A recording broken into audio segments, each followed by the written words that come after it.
Hey, what is going on, guys? XpertFusion here, and welcome to my review for Fear the Walking Dead Season 5, Episode 3, which was titled Humbug's Gulch. So this is by far the best episode so far within Fear the Walking Dead Season 5, which, I mean, there's only been 3 episodes, so I guess it's not really the most amazing accomplishment in the world. Considering Episode 1 and 2 were good, they weren't amazing or anything, but I consider this episode to be like a top tier episode, like in the entire Fear the Walking Dead series. It's probably top 10. I loved it. I loved a lot of this episode. So the Dwight was a surprise to me because I knew Dwight was coming. I did not know it was going to be this early. I thought maybe it'd be in a few episodes from now, but we just get him in this episode, and I was hyped as hell when we saw him. And that's easily the best part of this episode, was basically everything with Dwight in it. I mean, that was a good portion of the episode, but one of my favorite scenes in particular was the scene when he was sitting in the car, basically about to kill himself, and then John and June talk him out of it. One of the best scenes in the entire Fear the Walking Dead history, in my opinion. I loved the acting between Austin Emilio, and I'm blanking on the names of John and June's act. Oh, I think it's Jenna Elfman, and then John, I'm forgetting his name, but amazing acting all around. The score was good. Just the overall dialogue was great. I loved a lot of that. The action was pretty good. Like, Fear the Walking Dead's action sometimes is a little iffy. There is one problem I'm having with a lot of Fear the Walking Dead episodes, I'm noticing, is it's almost like sometimes the characters just forget how to run. Like, you ever notice that? Like, I understand Dwight, he was injured, but like some people, they just stand around and just wait, and like Walker's coming at them, and instead of being like a normal person and backing up, they just stand there, and then they get into the situation. It's like, bro, you could have just stepped back.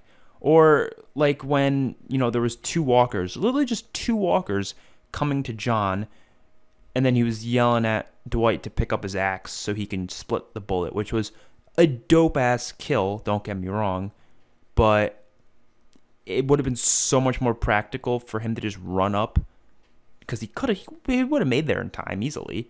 Just run up and kill them with your gun. I don't know. Like, you could have done something. Just smack him in the head with the back of your gun.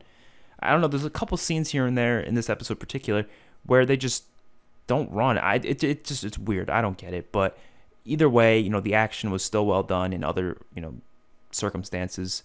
Dialogue all around was great. The stuff with Morgan, Alicia, and Luciana I wasn't crazy about in this episode, but it was very slim. It was mainly about June, John, and Dwight, which was easily the bulk of this episode, and it's what made it so damn good. I love the old Western vibe this episode had in the beginning, especially when, John rolled up and he was all like, chilling, and there was like the dust bowls coming, whatever you call those little dust thingies, dust piles floating across the screen, just like an old Western film. I thought that was really cool, and I loved every second of that.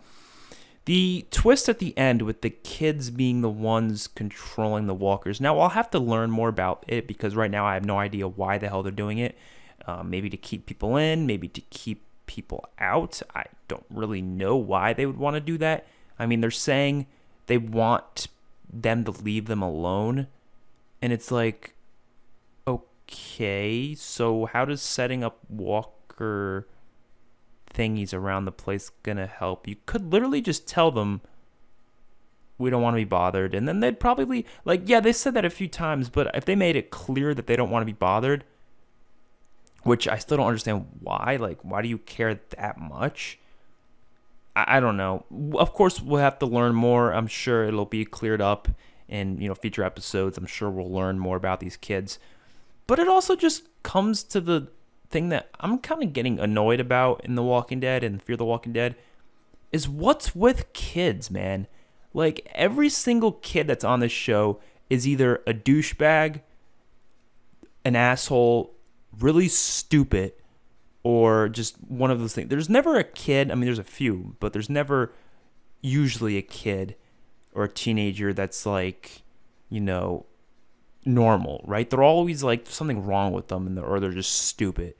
The only kids I can think of in the entire show or entire franchise that are like, we like, are obviously, if they're a child, like below like the age of 6, they don't really count. I'm talking about like, children, just not that young. So like RJ, Judith, when she was a baby, doesn't really count. Judith now is fine.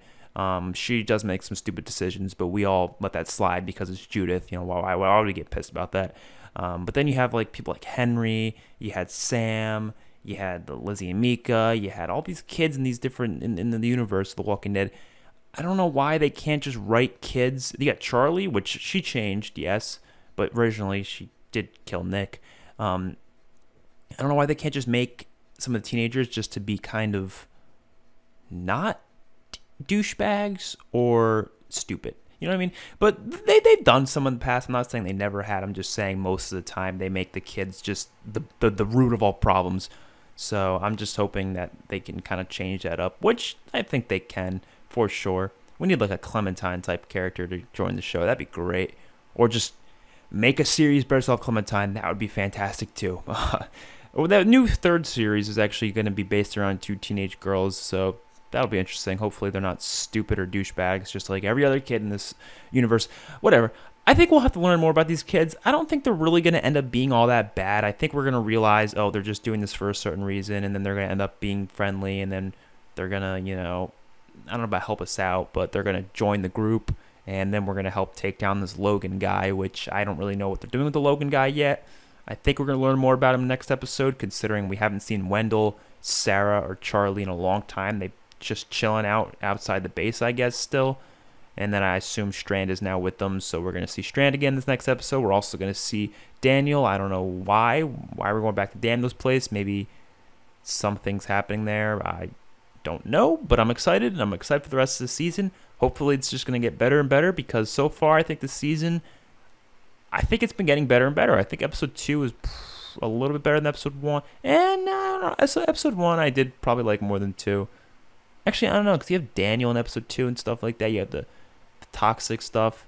Yeah, I think I like 2 more than 1, and then 3 more than the other 2. So yeah, I think it's getting better as it's going on. Hopefully it continues to be that way. Hopefully 4 is better than all 3 of these. That would be great. So hopefully you guys enjoyed the review. See you guys in the next one. Peace out.